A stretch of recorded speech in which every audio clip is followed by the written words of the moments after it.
My daughter-in-law posted a TikTok calling me trailer trash while I was flatlined in surgery. I'm not kidding.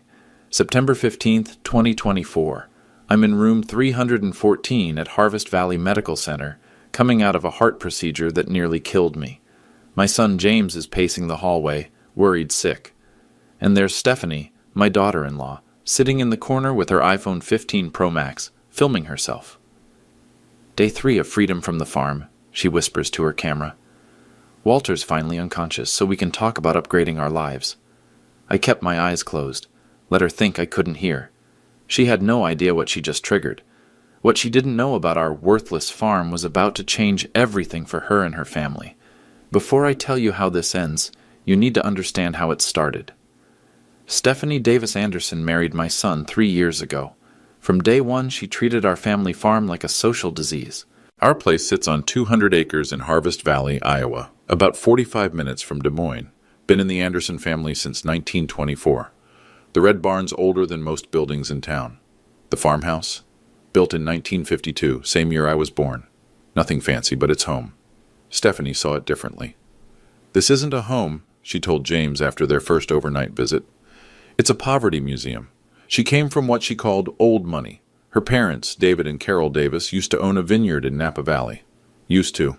Lost everything in the 2008 crash, but Stephanie never stopped acting like royalty. She drove an $89,000 BMW X7, carried a $12,500 Hermes Kelly bag, wore designer clothes that cost more than most people's monthly salary.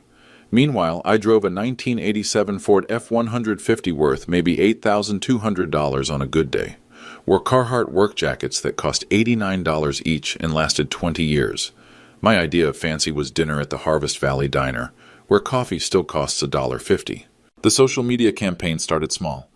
Instagram stories about visiting the countryside, then TikTok videos about rural life adventures, always with that condescending smile, like she was documenting a zoo exhibit. My father-in-law still uses a rotary phone, she'd giggle to her followers, literally from the Stone Age. The comments ate it up. Girl, you're slumming it. How do you survive without Starbucks? That's not rustic, that's just sad. 6 months ago, the tone shifted. Generational poverty is real, y'all, she posted, filming our kitchen with its 1970s appliances. Some families just accept being left behind.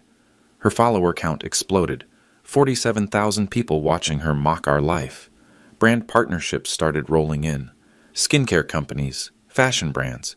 Everyone wanted to sponsor the authentic influencer showing real America. This is my content goldmine, she told James one night, thinking I couldn't hear from the living room. Poor farm life is so hot right now. James tried defending us. Dad built something here, Steph. This farm means everything to him. Built what? She laughed. A monument to refusing progress? Your dad's stuck in 1950 and he's trying to drag us down with him. But she was building quite the following with her farm-shaming content. Each video more brutal than the last.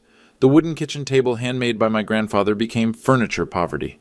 My collection of farming magazines became hoarding behavior. Our family photos on the mantle became shrine to failure.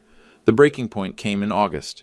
Stephanie filmed herself in our living room, speaking directly to the camera. I've been documenting generational poverty for months now, she said, panning across our furniture. This is what happens when families refuse to evolve. Look at this place. Everything's falling apart. The carpet's from 1985. The couch has permanent body impressions. This isn't humble living, it's giving up.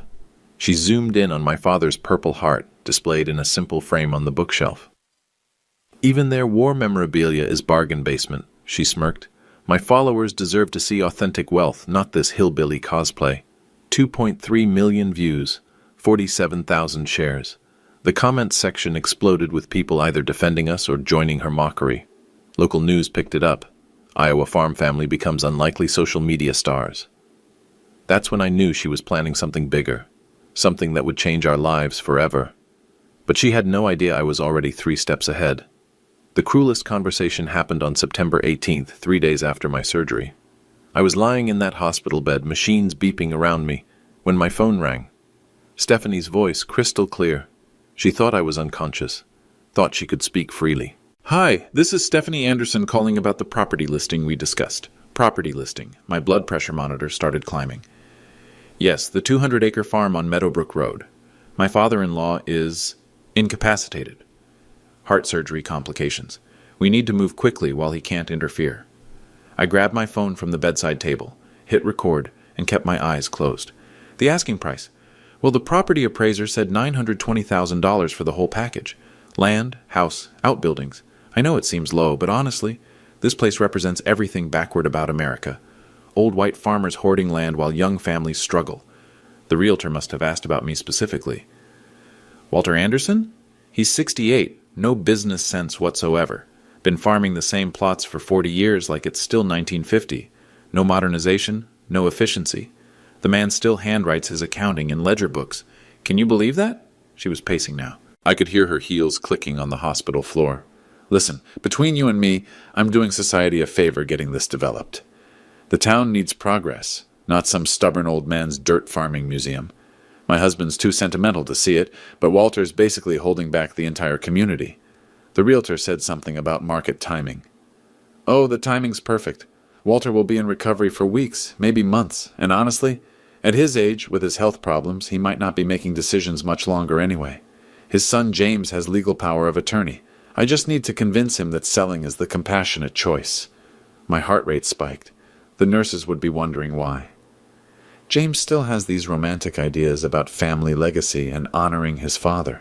But I've been working on him, showing him what we could do with $920,000. A nice house in Des Moines, maybe even Omaha, somewhere civilized. She paused and I heard her typing on her phone. You know what the funniest part is? Walter thinks he's some kind of successful businessman. The man drives a truck older than my little sister, wears the same 3 flannel shirts year-round, lives like he's afraid to spend a dime. If that's success, I'll take failure any day. The realtor must have asked about neighborhood interest. The neighbors will thank us. Everyone's tired of looking at that eyesore. Peeling paint, broken fencing, rusty equipment scattered everywhere. It's dragging down property values for miles. This isn't a farm, it's a poverty museum. Now she was getting animated. This was her true voice. I married into this family thinking there was hidden wealth somewhere. You know how farmers are supposed to be land rich? Well, turns out some farmers are just land poor. Really, really poor. Walter's got maybe $50,000 in the bank on a good day. No investments, no retirement fund worth mentioning. Just dirt. Hundreds of acres of dirt. Another pause. More typing. My parents think I'm crazy for staying this long. They're right. I've got followers now, brand partnerships, real opportunities. But I can't build an influencer career from a cornfield in nowhere, Iowa. This place represents everything I'm trying to escape. The realtor said something about paperwork. James will sign. He has to. I've shown him the numbers. We're bleeding money every month keeping this place running. Property taxes, equipment maintenance, seed costs. It's like pouring money into a black hole. And for what? So Walter can pretend he's still relevant. She was walking again, probably back toward my room. The best part? Once we sell, we can finally start living like adults. No more pretending to respect his farming wisdom.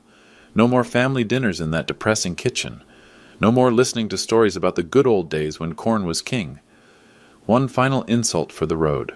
You want to know the truth? Walter Anderson is everything wrong with rural America. Stubborn, backwards, and too proud to admit the world passed him by. This sale isn't just good business. It's mercy. For him and for us. The call ended. Stephanie walked back into my room, sat down, and started scrolling through her phone like nothing happened. If only she knew who she was really talking about. I kept that recording safe. Every word documented, every insult preserved. Because Stephanie Davis Anderson had no idea she'd just declared war on the wrong farmer. I had exactly 72 hours to decide how this would end. The doctor said I'd be discharged on September 21st. The realtor scheduled a property walkthrough for September 22nd. James was wavering, caught between his wife's pressure and his own doubts. Stephanie was already posting TikToks about exciting life changes coming soon. I could have stopped it immediately. Sat up in that hospital bed, called my lawyer, shut down the whole operation, but that would have been too easy, too simple. Stephanie thought she was dealing with a confused old farmer who kept his money under the mattress. She had no idea what 3 decades of quiet investment had built. No idea that her worthless dirt farm was headquarters to something much bigger.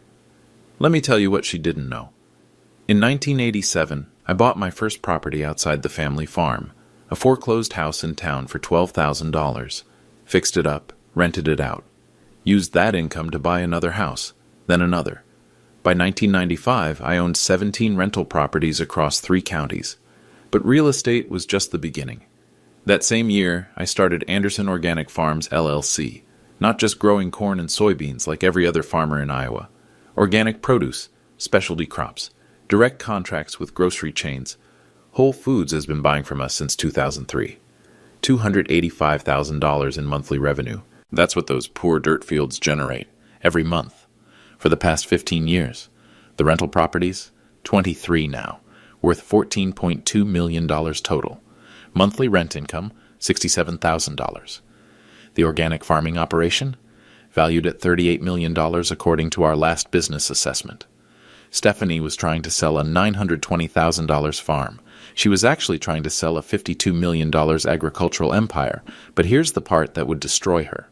3 years ago, when her parents lost their vineyard and needed work, who do you think quietly hired them?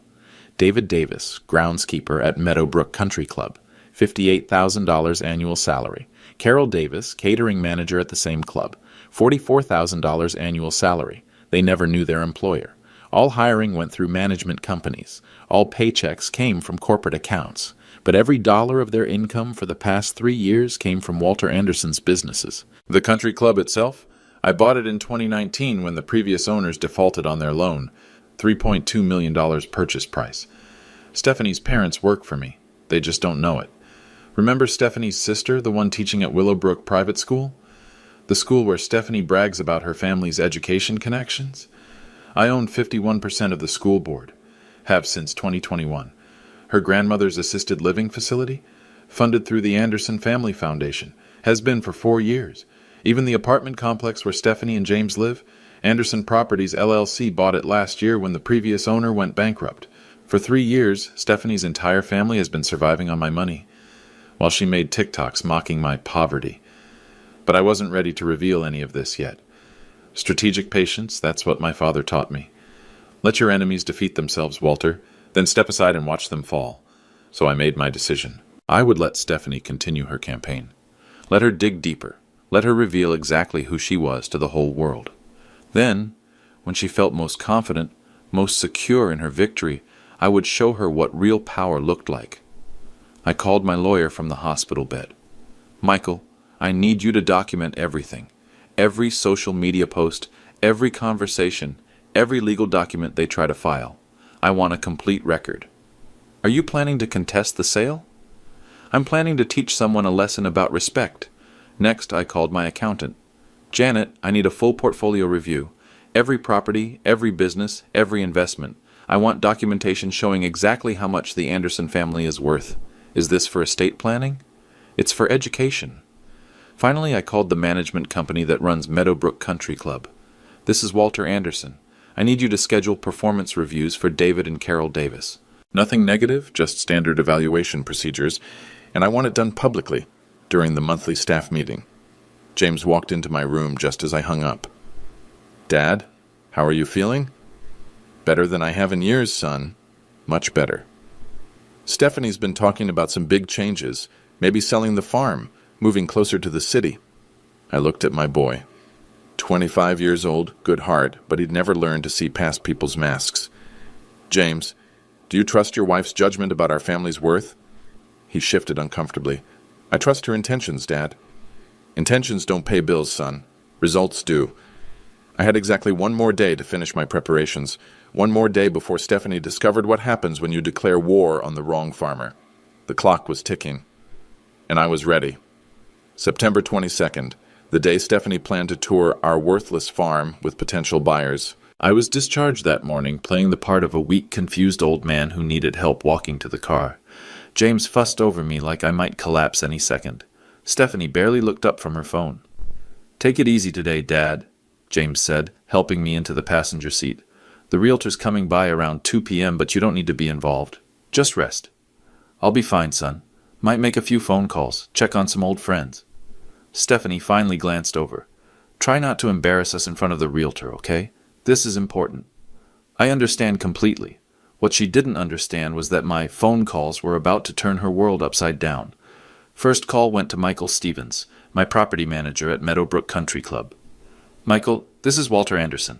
I need to discuss some staffing concerns. Of course, Mr. Anderson. What's the issue? I've been reviewing employee performance metrics, specifically David and Carol Davis. I understand they're coming up for their annual review? That's correct. Both have been solid employees. No complaints. Good. I want their reviews conducted at next week's staff meeting. Full transparency. And Michael, I want every employee to understand that their job security depends on maintaining our club's reputation for excellence. Absolutely, sir. Should I mention any specific performance standards? Just remind everyone that discretion and loyalty are core values here. Employees who respect the institution will always have a place. Those who don't, well, we have policies for that. Michael knew exactly what I meant. The club's employee handbook was crystal clear about social media conduct and confidentiality agreements. Second call went to Jennifer Martinez, my accountant. Jennifer, I need you to review the Anderson Foundation's charitable giving commitments. Certainly. Are you considering any changes? Just ensuring all recipients still meet our criteria. Particularly any elderly care facilities we've been supporting. I want to verify that families we help are truly deserving of continued assistance. I'll pull those records. The Sunset Manor account, correct? Among others. Some beneficiary families may have changed circumstances. We should reassess their need for charitable support. Jennifer understood. The Foundation's bylaws required regular evaluation of all recipients. If beneficiary families demonstrated ingratitude or disrespect toward donors, funding could be redirected to more deserving causes. Third call was to my business attorney. Patricia, I want to review our lease agreements, specifically residential properties managed through Anderson Holdings. Any particular concerns? Tenant behavior. Some renters may be violating community standards clauses. I need documentation ready for any necessary lease actions. I'll prepare the relevant files. Are we talking about specific properties? Willowbrook Apartments, Unit 23. B. Recent tenant activity may constitute grounds for review. Patricia knew the drill. Every lease included behavioral clauses about maintaining community reputation. Social media attacks on local businesses or prominent community members could trigger review procedures. By noon, the machinery was in motion. That afternoon, while Stephanie gave her realtor tour, pointing out every problem with our primitive farm, David Davis received an unexpected phone call at Meadowbrook Country Club. Mr. Davis, this is Michael Stevens, club manager. We need to schedule your annual performance review for next Tuesday's staff meeting. Staff meeting? Usually those are private. New policy, transparency initiative, all reviews will be conducted publicly to ensure fairness and accountability. David felt the first flutter of anxiety.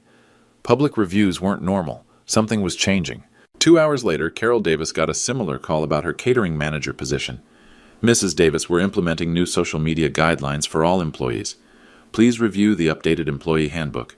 Any violations of our reputation standards will be addressed at Tuesday's meeting.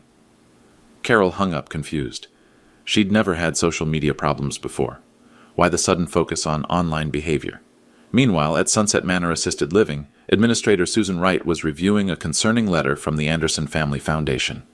Annual Beneficiary Assessment, Mrs. Eleanor Davis. Dear Miss Wright, as part of our standard evaluation process, the Anderson Family Foundation will be reviewing all charitable commitments for the upcoming fiscal year. Please prepare documentation regarding Mrs. Eleanor Davis's continued need for assistance, including any family support network evaluation. Eleanor was Stephanie's grandmother. Her $3,200 monthly care costs had been covered by the foundation for 4 years. The letter suggested that support might be reconsidered. Susan immediately called the Davis family. Carol answered, sounding stressed. Mrs. Davis, we need to discuss your mother's care arrangements. The foundation that's been covering her expenses is conducting a review. Review? What kind of review? They're evaluating whether families have other means of support. If they determine your family no longer qualifies for assistance. Carol's stomach dropped. Without foundation support, Eleanor would have to transfer to a county facility. The family couldn't afford $3,200 monthly. Is there anything specific that triggered this review? I'm not certain. They mentioned family circumstances may have changed. Has anything happened recently that might affect your financial situation? Carol looked around her small apartment. Nothing had changed. If anything, money was tighter than ever. David's groundskeeper salary barely covered their basic expenses. That evening, David and Carol compared their strange phone calls over dinner. "Something's happening," David said. "Performance reviews aren't usually public. And why the sudden focus on social media?" "The foundation letter mentioned family circumstances changing," Carol worried. "What could they mean?" Neither connected these events to their daughter's social media campaign. Neither realized that Stephanie's harmless farm-mocking videos had attracted the wrong kind of attention. But her parents had no idea their lucky breaks were about to end. Because across town, Walter Anderson was reviewing documentation that would change their lives forever. Property deeds, employment contracts, foundation records, everything connected to one uncomfortable truth. For 3 years, the Davis family had been living entirely on money from the poor farmer their daughter was trying to destroy. And tomorrow they would start learning what that meant. James found me in the barn the next morning, September 23rd, reviewing property documents at my old wooden desk. "Dad, we need to talk." I looked up from a stack of papers, bank statements mostly, monthly deposits from Anderson Organic Farms, Anderson Properties, and about a dozen other revenue streams. "Course we do, son. Pull up that stool." James sat down, but he looked uncomfortable. "It's about Stephanie, about the farm sale." "What about it?" "She's been getting some strange reactions online. People are asking questions about our finances, about whether we're really as poor as she's been saying." I nodded thoughtfully. Smart people, those online folks. What kind of questions? Stupid stuff, like how can we afford Stephanie's car if we're so broke? Why does she have designer clothes if we're supposedly struggling? Someone even asked how we pay for health insurance without farm subsidies. Good questions. "How did she answer?" James shifted on the stool. "She said you're too proud to admit we need help, that you've been hiding our financial problems to protect your ego." I set down my pen and looked at my son. "James, do you trust your wife's judgment about our family's worth?" "I trust her. But Dad, some things aren't adding up." "Such as?" "Well, if we're so poor, how come you never ask me for money? I've got a good job in town, $75,000 a year. I've offered to help with farm expenses. You always say no." "Maybe I don't need help." James gestured around the barn. "Look at this place, Dad. You've got equipment that should have been replaced 20 years ago. The farmhouse needs a new roof. The fencing's falling down. If you had money, wouldn't you fix these things?" I opened the top drawer of my desk and pulled out a folder. "James, what would you say if I told you that those broken fences and old equipment are choices, not necessities?" "I'd say that doesn't make sense." I handed him a bank statement. Chase business account, Anderson Organic Farms, LLC. Balance, $847,382. James stared at the numbers. "Dad, what is this?"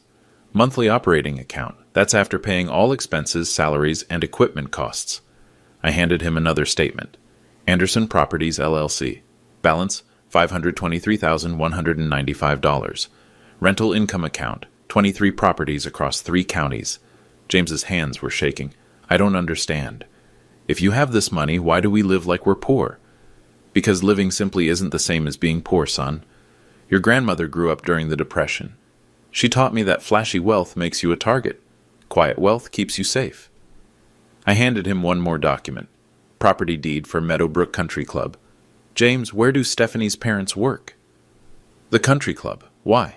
"Read the owner's name on that deed." James read it twice. "Walter Anderson.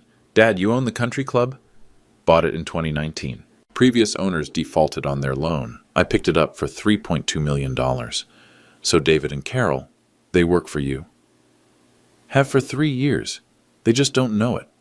All hiring goes through management companies." James stood up, pacing around the small office.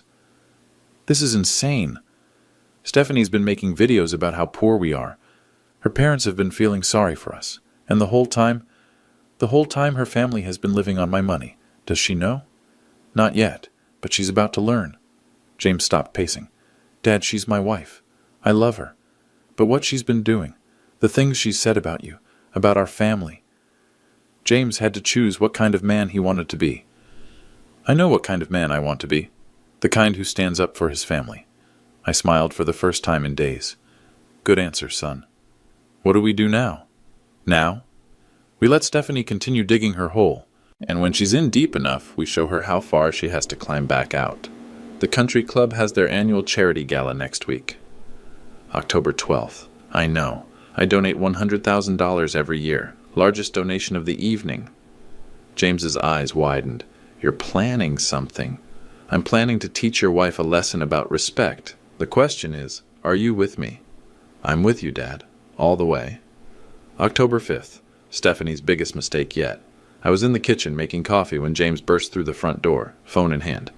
Dad, you need to see this. Now. He held up his screen. TikTok video. 3.8 million views and climbing. The title read, Escaping Generational Poverty, How I'm Breaking the Cycle. I sat down at our old wooden table and watched my daughter-in-law destroy herself. The video opened with Stephanie standing in our living room wearing a $2,400 Saint Laurent sweater while pointing at our poor furniture. Y'all, I've been documenting rural poverty for months now, she said to the camera, but today I want to talk about something deeper. Generational poverty.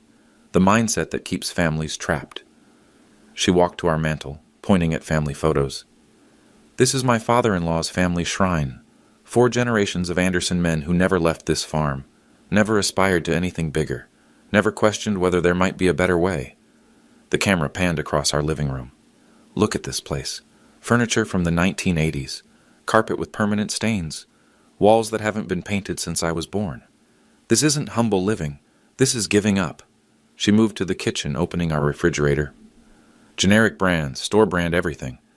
Not because they can't afford name brands, but because they've convinced themselves that spending money is wasteful, that wanting nice things is selfish.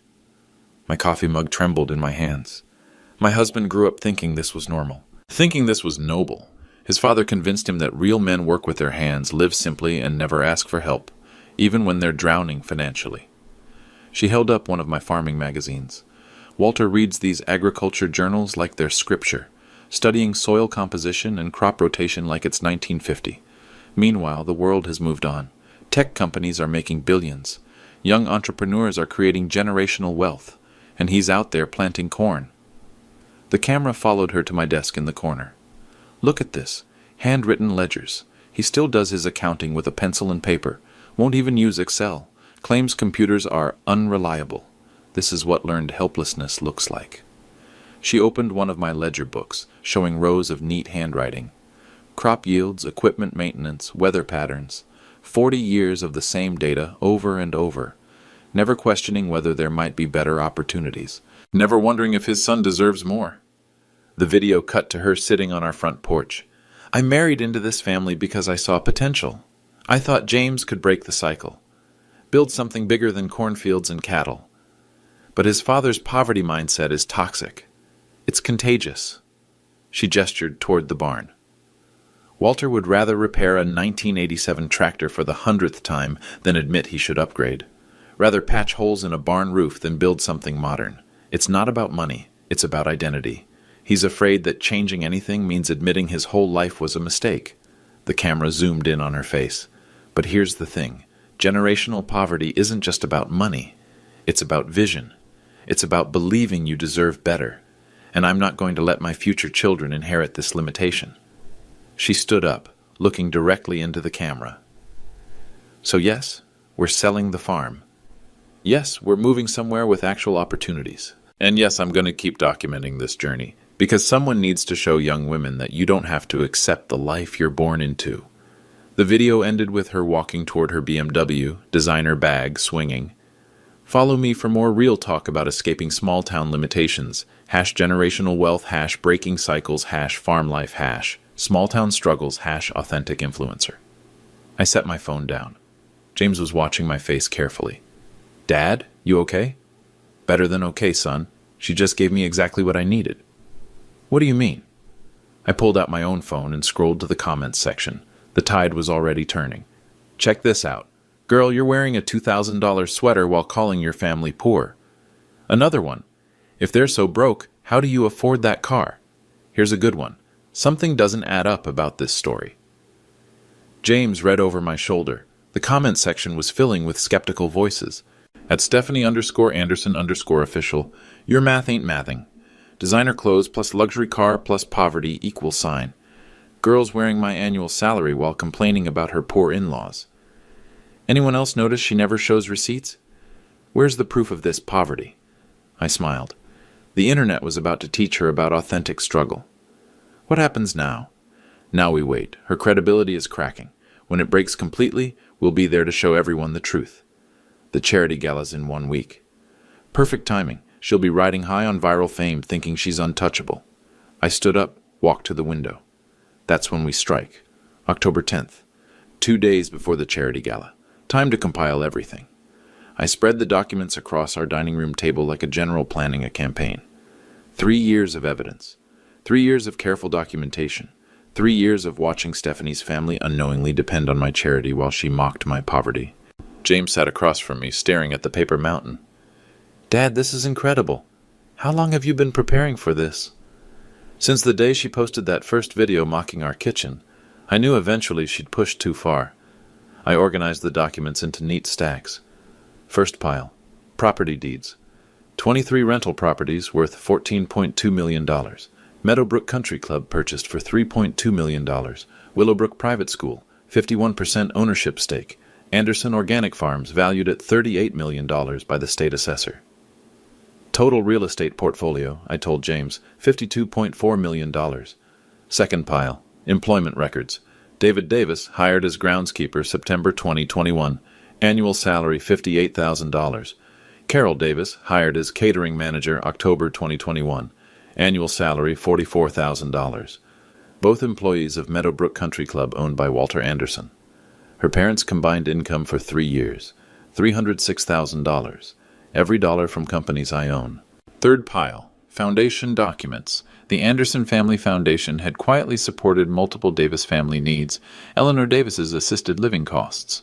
$3,200 monthly for 48 months. Total charitable giving to Stephanie's grandmother, $153,600. I've been paying for her grandmother's care since 2020, before Stephanie even joined our family. Fourth pile, business records. Anderson Organic Farms supplied organic produce to 17 major grocery chains across the Midwest. Monthly revenue averaged $285,000. Annual profit last year, $2.1 million. That worthless dirt farming generated more profit than most Fortune 500 companies. Fifth pile, the social media evidence.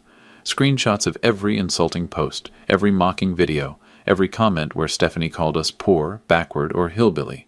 Her follower count had exploded to 127,000 people watching her farm-shaming content.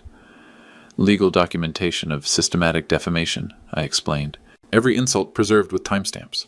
James picked up a bank statement. Dad, this shows you donated $100,000 to the charity gala last year. And the year before. And the year before that. Largest individual donation every year. Has been since 2018. So when Stephanie shows up to the gala tomorrow night, she'll be attending an event funded largely by the man she's been calling trailer trash. I opened my laptop and showed James the gala's website. The sponsor page listed major donors. Platinum level sponsor, $100 000 plus. Anderson Family Foundation. James laughed despite himself. She has no idea, does she? None whatsoever. Look at this.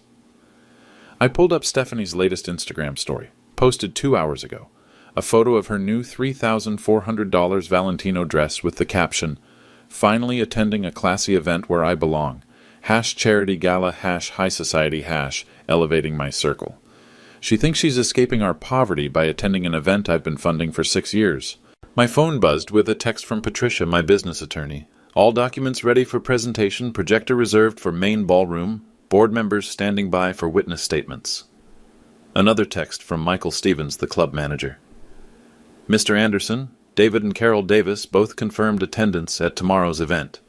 They're excited about the employee recognition portion of the evening. I hadn't told Michael that the employee recognition would include termination announcements. James looked nervous. Dad, this is going to destroy her, publicly, in front of 350 people. Son, she destroyed herself. I'm just providing the documentation. But the aftermath, her parents losing their jobs, her grandmother losing her care funding. I set down the papers and looked at James seriously. 3 years ago, when David and Carol needed work, I hired them quietly, gave them good jobs, steady income, health insurance. I've been subsidizing Eleanor's care since before I knew their daughter existed. I know, Dad. I never asked for gratitude, never demanded recognition, just helped a family in need because that's what neighbors do. I picked up a printed screenshot of Stephanie's worst video. But when that family's daughter decides to mock my life, insult my character, and steal my property while calling me trailer trash, the charity ends. James nodded slowly. What happens after tomorrow night? After tomorrow night, Stephanie learns the difference between earned wealth and performed wealth, between authentic success and social media followers. I gathered all the documents into a briefcase, and her family learns what it means to bite the hand that feeds you. Everything was documented. Everything was ready. Time for the final act. The charity gala would begin in 36 hours, and Stephanie Davis Anderson was about to discover what real power looked like. October 12th. Meadowbrook Country Club's annual charity gala. 350 of the county's most prominent citizens gathering for an evening of fundraising and social networking.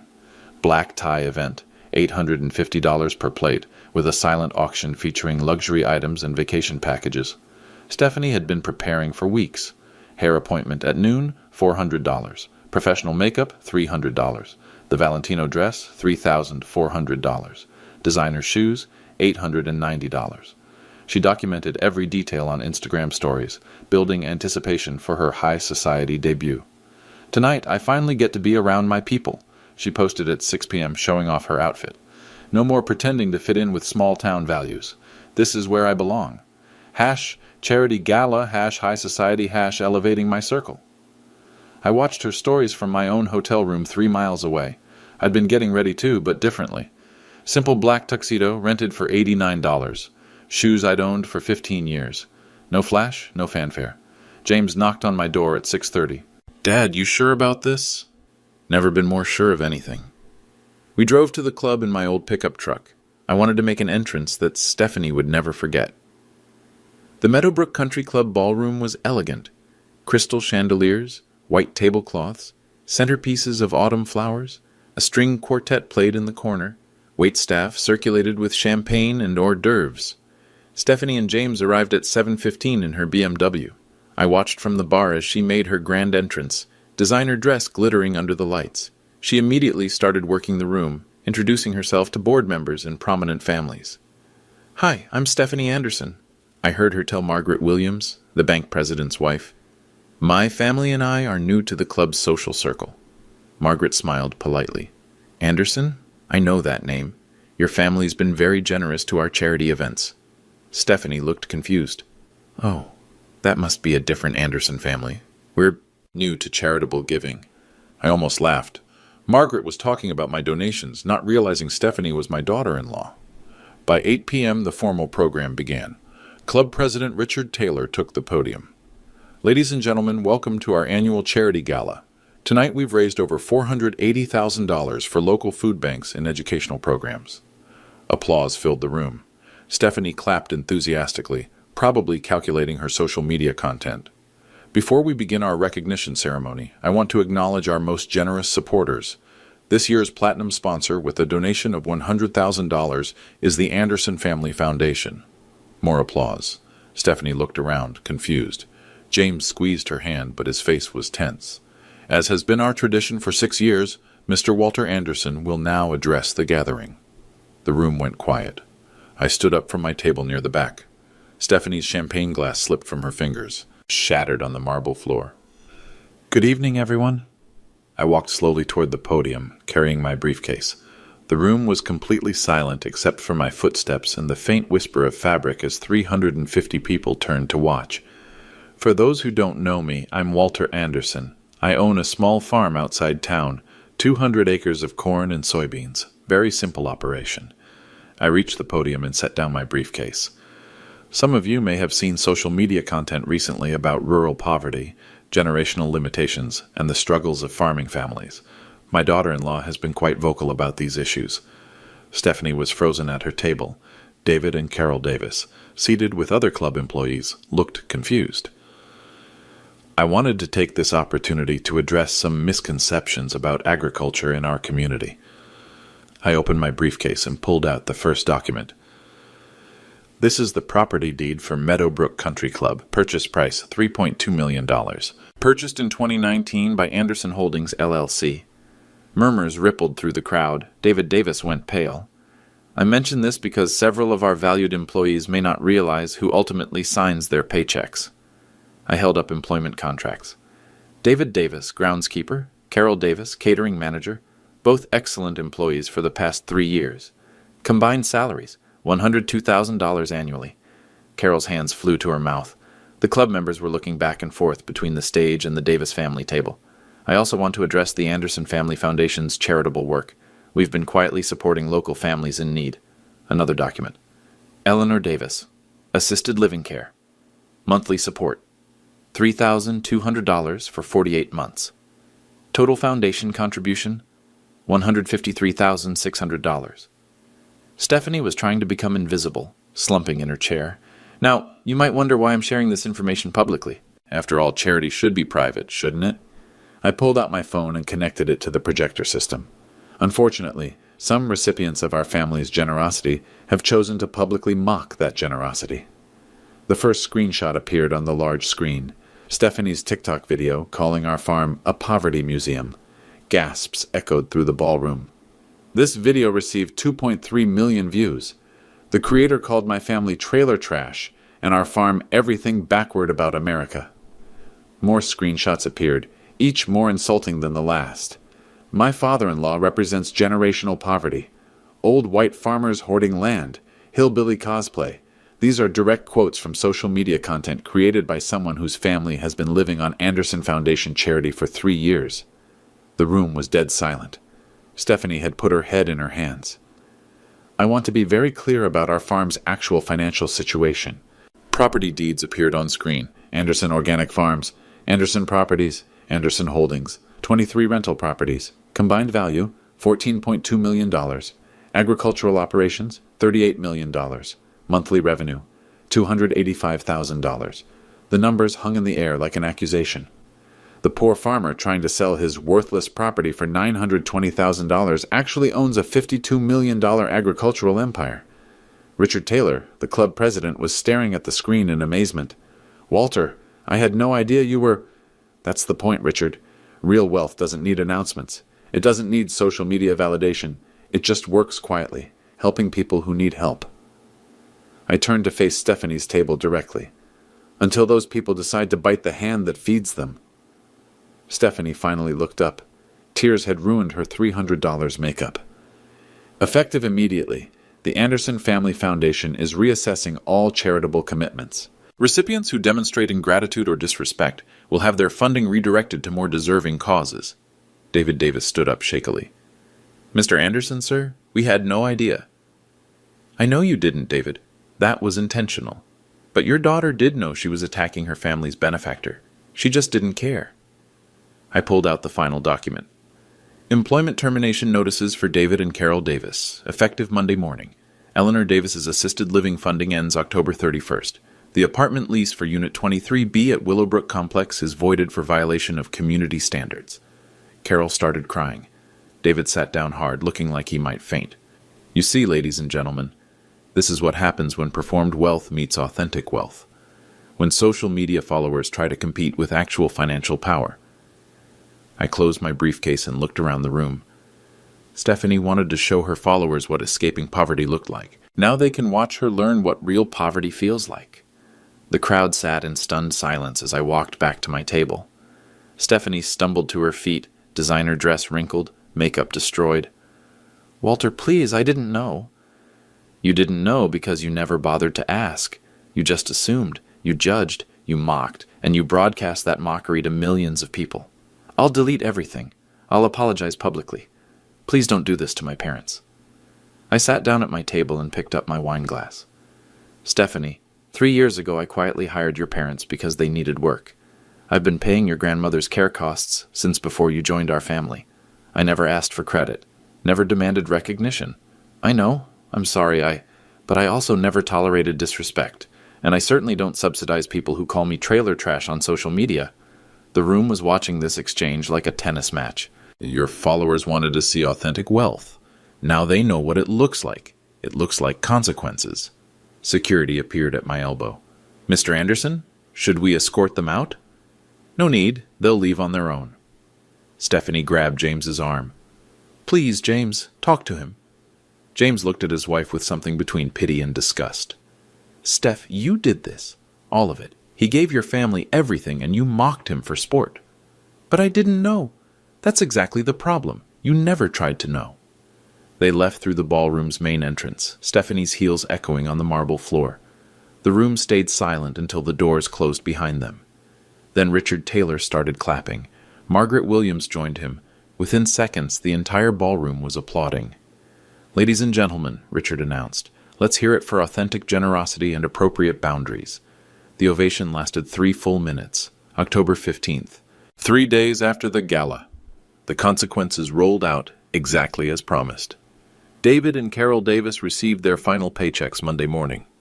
36 years of steady employment ended because their daughter couldn't control her social media mouth. They tried calling me, left voicemails begging for reconsideration. I didn't return the calls. Eleanor Davis got moved to county assisted living Tuesday afternoon. The facility was clean and adequately staffed, but the private room with garden views was gone. Now she shared space with 3 other residents in a ward that smelled like disinfectant and despair. Stephanie and James's apartment lease was voided Wednesday. They had 72 hours to relocate. With their combined income down to just James's $75,000 salary, luxury housing wasn't an option anymore. The social media fallout was swift and brutal. Stephanie's Escaping Generational Poverty video got flooded with comments after news of the charity gala spread. This aged like milk. Imagine calling your billionaire father-in-law trailer trash. Poor farmer owns a $52 million empire. Poor influencer about to learn what actual poverty looks like. She deleted TikTok first, then Instagram, then Facebook. Her follower count hemorrhaged faster than her family's bank account. Local news picked up the story. Social media influencers' farm-shaming campaign backfires spectacularly. The Des Moines Register ran a feature about hidden wealth in rural Iowa. 3 different media outlets reached out for interviews. I declined them all. James came to see me Friday evening, found me in the barn, same wooden desk, same old ledger books. "Dad, I owe you an apology." "For what?" "For not standing up sooner, for letting her disrespect you and our family for so long." I set down my pen. "James, marriage is complicated. Loyalty gets tested. You chose correctly when it mattered." What happens now? "Now? You decide whether you're married to someone who loves you or someone who loves your potential status." She wants to try counseling. Says she can change. People can change, son. But they have to want to change for the right reasons. Not just because they got caught. James nodded. "What about her family? Her parents are good people. They didn't deserve this." "You're right. They didn't deserve what their daughter did to them. Or what she did to us."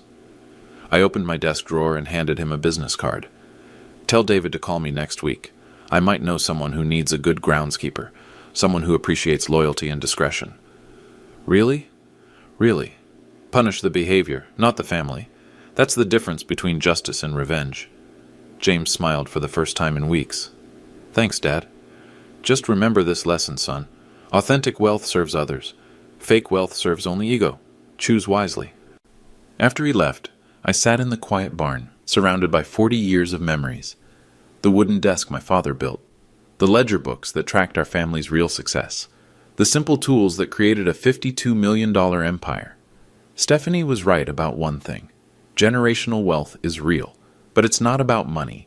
It's about character. And character, unlike social media followers, can't be bought.